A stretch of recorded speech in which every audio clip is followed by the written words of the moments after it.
আছেন? আলহামদুলিল্লাহ। আমাদেরকে ভালো রেখেছেন কে? আল্লাহ। আওয়াজ করে বলি আল্লাহ। তিনি আমাদের হায়াতের মালিক, আল্লাহ। তিনি আমাদের মওতের মালিক, আল্লাহ। তিনি আমাদের রিজিকের মালিক, আল্লাহ। তিনি কুল কায়নাতের মালিক, আল্লাহ। তিনি আমাদেরকে নির্দেশ দিচ্ছেন ওয়াতাসিমু বিহাবলিল্লাহি জামিআন ওয়া লা তাফাররাকু। আল্লাহ বলেন তোমরা সকলে ঐক্যবদ্ধভাবে থাকো, তোমরা বিচ্ছিন্ন হয়েও না। নির্দেশ কার? আল্লাহ। নির্দেশ আল্লাহ। আল্লাহর নির্দেশ বান্দাদের প্রতি যখন এসে যায় তখন বান্দার সেটা পালন করা ফরজ হয়ে যায়। ঠিক না? আমরা যদি বিচ্ছিন্ন থাকি তাহলে আল্লাহর হুকুমকে আমরা লঙ্ঘন করলাম, আর আল্লাহর হুকুমকে লঙ্ঘন করা এটা বড় গুনাহে কবিরা। গুনাহে কবিরা। আল্লাহর হাবিবও বলেন আল জামাতু রাহমাতান, ঐক্যবদ্ধের মধ্যে রয়েছে আল্লাহ রহমত। কি রয়েছে? আল্লাহ রহমত রয়েছে। আমাদের মহান মুর্শিদ আওলাদে রাসূল, রাসূলের পাকের 40তম বংশধর, গৌসে জামান, কুতুবে জামান, মুজাদ্দিদে জামান, আল্লামা সৈয়দ আবিদ শাহ মুজাদ্দিদি আল মাদানী রাদিয়াল্লাহু তাআলা আনহু, তিনি বায়াতে রাসূল গ্রহণকারীরা যেন ঐক্যবদ্ধভাবে তরিকতের কাজ, সুন্নিয়তের কাজ করতে পারে, দরবারের কাজ করতে পারে। এই জন্য আমাদের মহান মুর্শিদ তিনি একটা সংগঠন দিয়েছেন, হিজবুর রাসূল সাল্লাল্লাহু আলাইহি ওয়াসাল্লাম। এই সংগঠনের মুজাদ্দিদে জামান আওলাদে রাসূল। কথা বলছেন না? এবং এই সংগঠনের নামকরণ সে আল্লাহর মহান ওলি আওলাদে রাসূল শোনা যেত না। সুতরাং এই সংগঠনের মধ্যে বরকত আছে না? যারা বলে হিজবুর রাসূল অর্থাৎ রাসূলের পাকের দল। কার দল? রাসূলের পাকের যে দল, সেই দলই আল্লাহর দল। সেই দলে রাসূল ফাকাত আল্লাহ, রাসূলের পাকের দাবিদারি আল্লাহর দাবিদারি। সুতরাং আমাদের মহান মুর্শিদ আমাদেরকে বায়াত রাসূল গ্রহণকারীদের জন্য এই সংগঠন দিয়েছেন। এই সংগঠনের মধ্যে কোনো বিশৃঙ্খলা থাকতে পারে না, কোনো অনৈক্য থাকতে পারে না। তাহলে এটা মহান মুর্শিদের সাথে এই সংগঠনের ফাউন্ডার যিনি, তিনার সাথে এটা বেয়াদবি হয়ে যাবে। কি বলেন? এটা বেয়াদবি হয়ে যাবে। তাই আপনারা যারা দায়িত্ব নিয়ে দায়িত্ব পালন ঠিক মতো করেন নাই, এটা মহান মুর্শিদের সাথে বেয়াদবি হয় এবং ঐক্যবদ্ধের মধ্যে একটা বিশৃঙ্খলা সৃষ্টি হয়।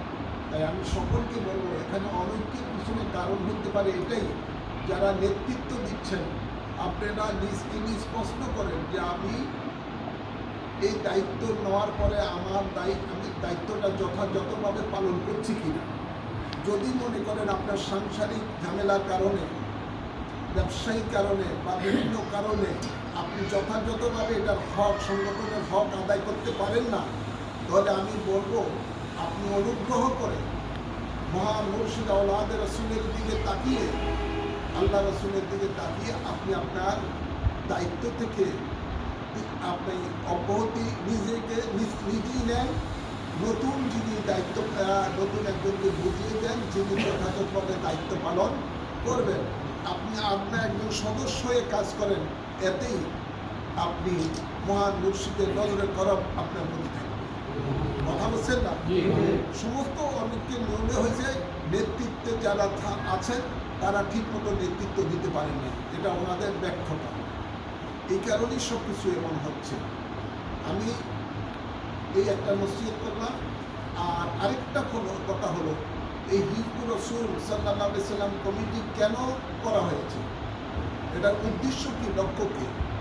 এর একমাত্র উদ্দেশ্য, লক্ষ্য হলো যাতে করে বায়াতে রাসূল গ্রহণকারীরা, সকল ভাইয়েরা একতাবদ্ধ হয়ে মুর্শিদের পক্ষ থেকে যে তরিকতের সবকগুলো দিয়েছেন, এই সবকগুলো যেন সকলে মিলেমিশে একতাবদ্ধভাবে সপ্তাহে একদিন, মাসে একদিন আপনারা বসে সেই সবকগুলো আদায় করতে পারেন।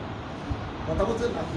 হিজবুর রাসূল কমিটি কোনো রাজনৈতিক সংগঠন না, কোনো সামাজিক সংগঠন না, এটা হলো একান্ত তরিকতের সংগঠন। কিসের সংগঠন? তরিকতের সংগঠন। তরিকতের কাজগুলো যাতে যথাযথভাবে একতাবদ্ধভাবে সকলে মিলেমিশে করতে পারে, এই জন্য এই সংগঠন এক। আর আপনারা এই সংগঠনের মধ্যে থেকে আপনাদের দায়িত্ব আরেকটা কি হবে, যে আপনি একটা এলাকার মধ্যে 10 জন ধরুন পীর ভাই আছেন, আপনার চেষ্টা থাকবে আরো 10 জন কিভাবে বাড়ানো যায়, কিভাবে তরিকতের মধ্যে আনা যায়, কিভাবে হক বায়াতের মধ্যে তাদেরকে আনা যায়। আল্লাহ কোরআনে বলেন, যে কোরআনে পাকে বলেন, কু আনফুসাকুম ওয়া আহলিকুম নারা, তুমি নিজে জাহান্নামের আগুন থেকে বাঁচো, তোমার আহাল, তোমার এলাকার মানুষ পরিবারদেরকেও জাহান্নামের আগুন থেকে বাঁচাও। তা আপনি নিজেই শুধু বায়াতে রাসূল গ্রহণ করে জান্নাতি হয়ে বসে থাকলে চলবে না, আপনার পরিবার, আপনার সন্তান, আপনার আশেপাশে যারা আছে তাদেরকেও এই পথে আনতে হবে।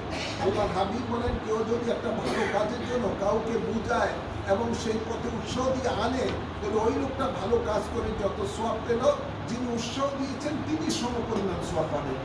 বায়াতে রাসূল গ্রহণ করলে সেই ব্যক্তির প্রতি আল্লাহ রাজি হয়, সেই ব্যক্তি আল্লাহর হেফাজতে রহমতে থাকে, সেই ব্যক্তিকে আল্লাহ জান্নাত দান করবেন, তিনি 100 শহীদের সওয়াব পাবেন। একটা লোককে যদি আপনি বুঝিয়ে তরিকতের হক বায়াতের মধ্যে আনতে পারেন, তাহলে এই নিয়ামতগুলি আপনিও পাবেন। সে তো গ্রহণ করে পেলই, আপনার বুঝানোর কারণে এই নিয়ামত আপনিও পাবেন। আমরা দেখতে পাই বাতিল দল যেগুলো, বাতিল দরবার যেগুলোর সাথে কোরআন হাদিসের সাথে কোনো সম্পর্ক নাই, যাদের বায়াতের সাথে, তারা দেখা যায় একটা সাধারণ রিক্সাওয়ালা হলেও তাই সে দেখা যায় তার রিক্সার মধ্যে প্যাসেঞ্জার একটা বসলো, তার পীরের তার গুণগান গায়, আছে না নাই? গুণগান গায়ে তার দলের মধ্যে তারা আনে, দৃষ্টি আনে না। এরকম অনেক বাতিল দলগুলো আছে, তারা বুঝে তাদের এই দল সেই দল এমনকি নিজের পকেটের পয়সা দিয়ে হলো ওই লোকটাকে তাদের দরবারে নিয়ে যায়, নিয়ে তাদেরকে এই চারটে দরবারে মুরিদ বানায়।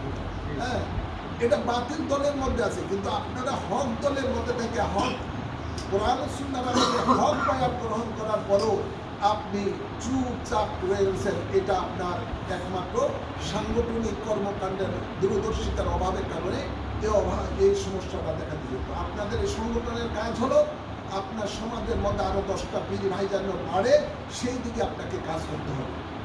আর দরবার শরীফে 2টা উরুস হয়, একটা আমাদের মহান মুর্শিদের ইমামেরা উরুস ইমামে রাব্বানি 8ই অক্টোবর, আর উরুসে নববী যেটা পৌষ মাসের শেষ শনিবার অনুষ্ঠিত হয়। এই 2টি উরুসের মধ্যে কিভাবে সকলে ঐক্যবদ্ধভাবে দলবদ্ধভাবে আরো 10 ভাইকে সাথে নিয়ে আপনি সেখানে যেতে পারেন, এই কাজটাই হলো হিজবুর রাসূল কমিটির কাজ, আর অন্য কোনো কাজ না। ঠিক আছে? একটা হলো তরিকতের জলসাগুলো যথাযথভাবে পালন করা, দ্বিতীয়ত হলো আরো 10 জন পীর ভাই বাড়ানো, এরপরে আর 3 নম্বর হলো দরবারের উরুসে সকলে দলবদ্ধভাবে মিলেমিশেভাবে একত্রবদ্ধভাবে যাওয়া। এই 3টেই মূল কাজ হলো এই হিজবুর রাসূল কমিটির। আর কি সাথে সাথে আরেকটা খেয়াল রাখতে হবে, যেখানে খানকা শরীফ নাই সেখানে খানকা শরীফ গড়ে তোলা। ঠিক আছে? যেখানে খানকা শরীফ নাই সেখানে খানকা শরীফ গড়ে তোলা। খানকা শরীফ হলো সমস্ত আশিকানদের একটা প্রাণের ঠিকানা, তরিকতের জলসা পালনের ঠিকানা। যত দ্রুত সম্ভব হোক যেখানে আশিকান আছে সেখানে একটা খানকা তৈরি করতে হবে। যদি খানকা শরীফ তৈরি করার ওই পরিবেশ না থাকে, এলাকার মসজিদের মধ্যে হলেও সেটা তরিকতের জলসাগুলো করতে হবে। সেটা যদিও না হয় তাহলে যে কোনো একজন পীর ভাইয়ের বাড়িতে বাই রোটেশন, আপনারা আজকে এই সপ্তাহে এক পীর ভাইয়ের বাড়িতে করলেন, আরেক সপ্তাহে আরেক পীর ভাইয়ের বাড়িতে করলেন, এভাবে ঘুরে ঘুরে প্রত্যেক পীর ভাইয়ের বাড়িতে আপনারা তরিকতের জলসাগুলো এগুলো করবেন। এটাই হলো মূল আপনাদের কাজ। আর অন্য কিছু দ্বারা মনে রাখবেন, মুর্শিদ আপনার কাছ থেকে টাকা পয়সা চায় না, দুনিয়াবি কোনো অর্থ চায় না।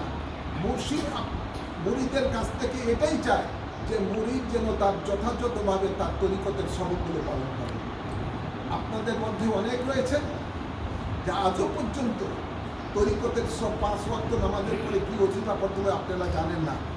আজও পর্যন্ত আপনাদের অনেক মুরিদানের আছেন যে তরিকতের শাসরা শরীফ যে দৈনিক একবার পড়তে হবে সেটা নিজেরা জানেনও না, পড়েনও না, আরেকজনকে পড়ার উৎসাহ দেন না। এগুলো যদি থাকে তাহলে আপনি যেমন এই মাদ্রাসা আপনি যদি ভর্তি না হন, ভর্তি হইলেন কিন্তু লেখাপড়া করলেন না, তাহলে ক্লাস 1 থেকে ক্লাস 2-তে উঠা সুযোগ নাই। আপনি যদি তরিকতে দাখিল হলেন বায়াতে রসুল নিলেন কিন্তু সেখানে তরিকতের সবরগুলো আপনি আদায় করলেন না, তাহলে আপনি যেই সেই পড়ে রইলেন, আপনার মর্যাদা আল্লাহ রসুলের কাছে, পীর মুর্শিদের কাছে উপরে আসলো না। তাই আপনি সকলকে বলবো তরিকতের কাজ যে যত বেশি করবেন তার প্রতি মুর্শিদ খুশি, রসুল খুশি, আল্লাহ খুশি। তরিকতের প্রত্যেকটি সবকই শুধু এবাদত আর ইবাদত। 5 ওয়াক্ত নামাজ পড়তে হবে, মনে যে ওজিফাগুলো আছে সেগুলো পড়তে হবে, মোরাকাবা করতে হবে, সব নিয়ম পদ্ধতি কামতুল্লাহ সাবিলুন নাজাতের মধ্যে দেওয়া আছে। আরেকটি খেয়াল করবেন, সাপ্তাহিক জলসার মধ্যে অনেকে অনেক বক্তারা কী করে, আল্লাহ রহমতে এই সুনারু কাঠের মধ্যে এলাকার মধ্যে বায়াতে রসুল গ্রহণকারী আলেম ওলামা বহু আছে না, অনেক বক্তা আছে। দেখা যায় কী করে তরিকতের জিকির যদি হয় আধা ঘন্টা, কিন্তু বক্তারা তাদের ওয়াজ করতে করতে জায়গায় দেয় 2-3 ঘন্টা। তখন অনেকের মধ্যে বিরক্ত ভাব আসে, যে উদ্দেশ্যটা সেই উদ্দেশ্যটা হয় না।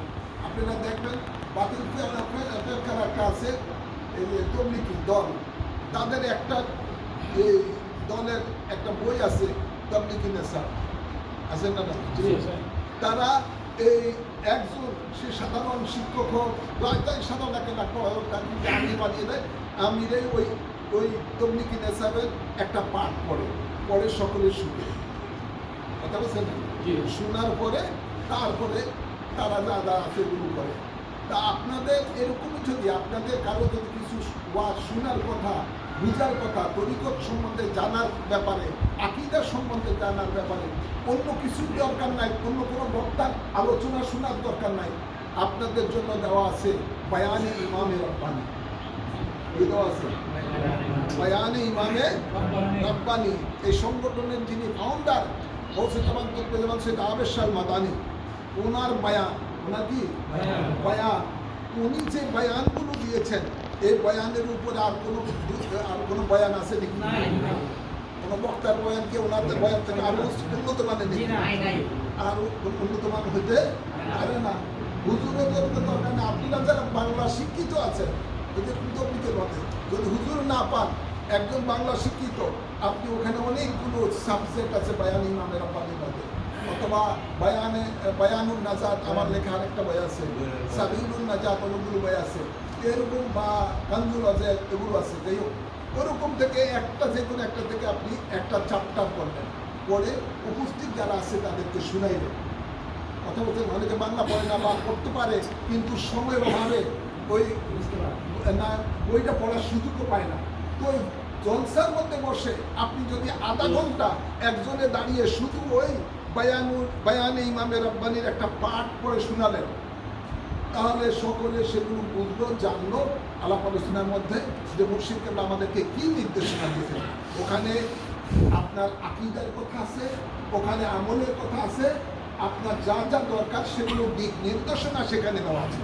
কথা বলছেন, সেগুলো একটু পরে শোনালো, তারপরে আপনারা তরিকতের জিকির আজকার করলেন। তরিকতের জিকির আজকার করার পরে আপনারা মিলাদ শরীফ করলেন। মুনাজাতের আগে দাঁড়াইয়ে একজনের সাজরা শরীফ করলেন, সকলে সাজরা শরীফের শূন্য আমিন বলল, তারপরে মুনাজাত শেষ করে আপনারা জলসা শেষ করলেন।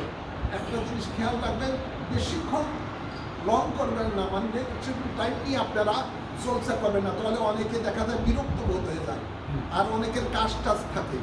ওই বিরক্ত হওয়ার আগে হাইয়েস্ট 1 ঘন্টা থেকে 1.5 ঘন্টার মধ্যে, হাইয়েস্ট মানে 2 ঘন্টায় করলেন, এর বেশি না, এর বেশি যেন না হয়। এর মধ্যেই তরিকতের জলসাগুলো আপনারা সব সেরে নেবেন, তাহলে আপনারা অন্য মানুষও তার অন্য কাজ করতেও সুবিধা হবে, ইত্যাদি করতে তাদের সুবিধা হবে, বিরক্ত বোধ করবে না, বিরক্ত বোধ করবে না। এই বিরক্ত হওয়ার আগেই জলসা শেষ করলে মনের একটা তৃপ্তি থাকে, অন্য কাজ করতে তার সুযোগ পাবে। তো এই আপনাদের মধ্যে আমার নির্দেশনা হলো, আপনাদের থানা কমিটি যে রয়েছে সোনারগাঁ থানা কমিটি প্রয়োজন যদি হয় প্রতি বছর 2 বছর পর এটা মেয়াদ, 2 বছর মেয়াদ থাকে, এই থানা কমিটি যদি সমস্যা হয় তাহলে থানা কমিটি আপনারা আবার সকলে মিলে নবায়ন করেন। আর প্রত্যেকটা এলাকায় 10জন থাকুক, 11জন থাকুক, যে কোনো যতটুকুই থাকুক, প্রত্যেকটা এলাকায় আপনারা হিজবুল রসুল কমিটি করেন। যেগুলো কমিটি আগে আছে আবার সেগুলোকে নবায়ন করেন। ঠিক আছে? এই হলো আপনাদের প্রতি আমার নির্দেশনা। আর আরেকটা কথা হলো, সর্বশেষ কথা, থানা কমিটিকে আমি বলবো, থানা কমিটি আপনারা একটা টিম করবেন। একটা 10 সদস্য বিশিষ্ট হোক, যে কোনো একটা বিশিষ্ট আলেম ওলামাদেরকে নিয়ে একটা টিম করবেন। এই টিমটা প্রত্যেক হিজবুল রসুল ইউনিট কমিটিগুলো গ্রাম কমিটির মধ্যে বাই রোটেশন সফর করবে যে আমরা অমুক দিন আপনার এলাকায় আসতেছি, আমরা তরিকতের জলসা করব, আপনারা সকলে উপস্থিত থাকবেন। তাহলে এলাকার গ্রামের ইউনিটিগুলোর মধ্যে উৎসব পাবে যে থানা থেকে আমাদের থানা কমিটি থেকে লোকজন আসতেছে, আমরা এই জিকির মাহফিলের মধ্যে লোকজন আসবে। যদি এভাবে বাই রোটেশন প্রত্যেকটা গ্রামে যদি আপনারা ঘুরেন, এই টিম যদি ঘুরে, তাহলে তরিকতের জলসাগুলো আরো জমাট হবে। এটাই হলো আপনাদের প্রতি নির্দেশনা। আরেকটা সাথে হলো যে যারা যেই এলাকা রয়েছে ওই এলাকার মধ্যে কমিটি তার এলাকার মধ্যে কয়জন টিকাই আছে, পুরুষ এবং মহিলা, বাড়িতে এগুলোকে লিস্ট করতে হবে এবং লিস্টটা খাতার মধ্যে অন্তর্ভুক্ত করতে হবে। তাদের মোবাইল নম্বর থাকে, মোবাইল নম্বর রাখতে হবে, যাতে করে থানা কমিটি ওই লিস্ট পাওয়ার পরে যে কোনো মুহূর্তে তাদের কাছে যে কোনো কিছুর প্রয়োজনে মেসেজ পাঠিয়ে দিতে পারে। ঠিক আছে? কোনো জায়গায় জিকিরের মাহফিল আরো আসতেছে, থানা কমিটি কোনো টিম আসতেছে, আপনারা সবাই যাবেন। তাহলে এক এলাকার মানুষ আরেক এলাকায় যায় জিকিরের মাহফিলে অংশগ্রহণ করলো, আবার সেই আবার আরেক এলাকায় গেল, এভাবে বাই রোটেশন সেরকম মানুষজন জলসা হবে। এই নির্দেশনা দিয়ে সকলকে ধন্যবাদ ও ভালোবাদ জানাচ্ছি। আর সকল ভাইরা পরস্পরের মধ্যে সুখে দুঃখে পাশে যেন থাকে। কোনো পীর ভাই যদি অসুস্থ হয়ে যায় তাহলে তার সেবার জন্য আরেক পীর ভাই যেন দৌড়িয়ে যায়। কোনো পীর ভাই যদি একটা এলাকায় মারা যায়, হিজবুল রসুল কমিটির দায়িত্ব হবে প্রত্যেক কোরআন দিয়ে, জিকির আজকাল মাহফিল দিয়ে তার মাগফিরাত করে। কথা বলছি নাকি? তাহলে মহব্বত থাকতে হবে। আল্লাহ বলেন, মুহাম্মাদুর রাসূলুল্লাহ সাল্লাল্লাহু আলাইহি ওয়াসাল্লাম ওয়াল্লাযীনা মা'আহু আশিদ্দাউ আলাল কুফারি রুহামাউ বাইনাহুম। আল্লাহর নবী সঙ্গীর সাথে যারা, তারা পরস্পরের মধ্যে থাকে কি? মহব্বত। কি থাকবে? মহব্বত। এখন দেখতে অনেক লোক আছে সামনে দিয়ে সালাম আলাইকুম, জিজ্ঞাসা করে না ভাই কেমন আছে? মনে রাখবেন দুনিয়ার সম্পর্কে, আত্মীয় স্বজনের সম্পর্কে দুনিয়াতেই থাকবে। আর রুহানির সম্পর্ক আপনাদের যাদের সাথে আছে, বিদায় সম্পর্ক আখিরাতে। তাই আপনারা পরস্পর বিদায়ের সাথে যোগাযোগ রাখবেন, এরও করবেন, সালাম কালাম করবেন, কেউ বিপদের পড়লে তার পাশে দাঁড়াবেন, হিজবুল রসুল কমিটির মাধ্যমে। আরেকটা জিনিস না বললেই নয়, সেটা হলো আল্লাহর নবীও দিন কায়েমের জন্য সাহাবায়ে কেরামের কাছ থেকে বিভিন্ন সময় অনুদান দিতেন। অনুদান দিতেন দিন কায়েমের জন্য। তাই পয়সা ছাড়া হয় না কোনো কিছু। আমি মনে করি যারা আমার হিজবুল রসুল কমিটি রয়েছেন, প্রত্যেকেই একটা নির্দিষ্ট একটা হারে 10 টাকা হোক, 20 টাকা হোক, মাসে 50 টাকা হোক, মাসের সংগঠনের জন্য একটা ফান্ড করতে হবে। একটা ফান্ড করতে হবে। তাহলে অনেক সময় দেখা যায় এই ফান্ডটা যদি না হয়, অন্তত জলসা দিয়ে হলো, তরিকতের মাধ্যমে জলসার মধ্যে হলো আপনারা সেটা কালেকশন করে কমিটির মধ্যে জমা রাখবেন। তাহলে কী হবে, অনেক সময় এই যে সফরে যায় যারা হুজুরা বা টিমেরা যারা যাবে, এদের কিছু যাতায়াতের খরচ আছে, এদের তো পকেটে সবসময় দেওয়া সেগুলো নেওয়া থাকে। তাহলে যাতে করে ওই সংগঠনের মধ্যে টাকাটা জমা থাকলে এদের মতো যাতায়াতের কিছু খরচ কিছু হাদিয়া দিলে এরা উৎসাহ থাকে। তাহলে এই টাকাটা আপনারা অধিক ইয়ে করবেন। আর যদি তামানুকের দরকার, ওই টাকাটা সংগ্রহ করে আপনারা কিছু মিষ্টি ব্যবস্থা করতে পারেন তবরুকের জন্য। আর কিছু ফান্ড থাকলে দরবারের উৎসের মধ্যে আপনারা শিক্ষার দিতে পারেন। ঠিক আছে? এগুলো আপনাদের মধ্যে নির্দেশনা করো। আল্লাহ সকলকে কবুল করো, সকলে মিলেমিশে পরিচিতের কাজ করার প্রতি দান করো। সকলকে রহমতের চাই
নবী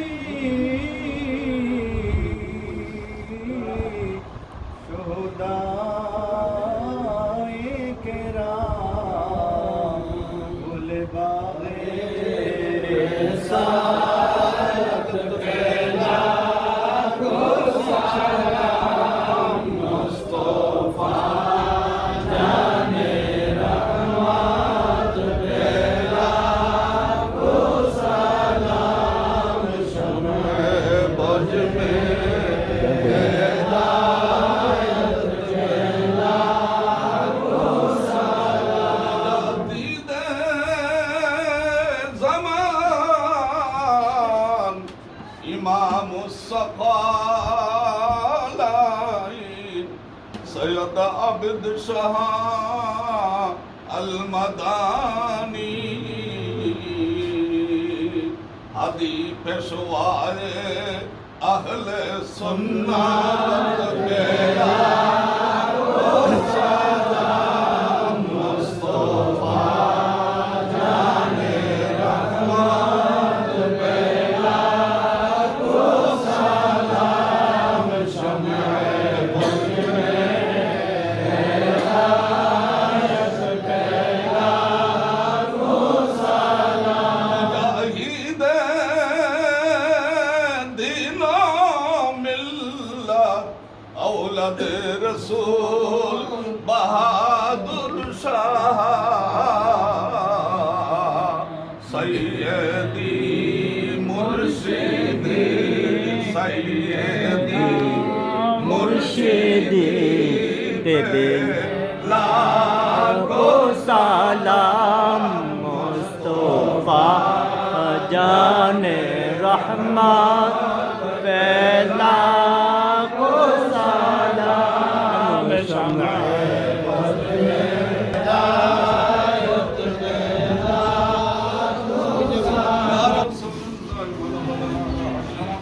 আমার সবাই মানে ভিডিও হইতাছে যে ভিডিও কি বলছো